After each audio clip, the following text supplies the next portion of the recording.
Head over to the BTCPay Server page on Cloudzy. Create a new account, or if you already have one, make sure you are logged in.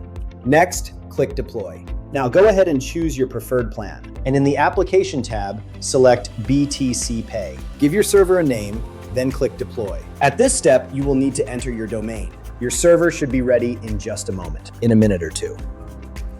All right, let's keep moving forward. Make sure to save your IP address and password somewhere safe. Now, follow the instructions shown on the page.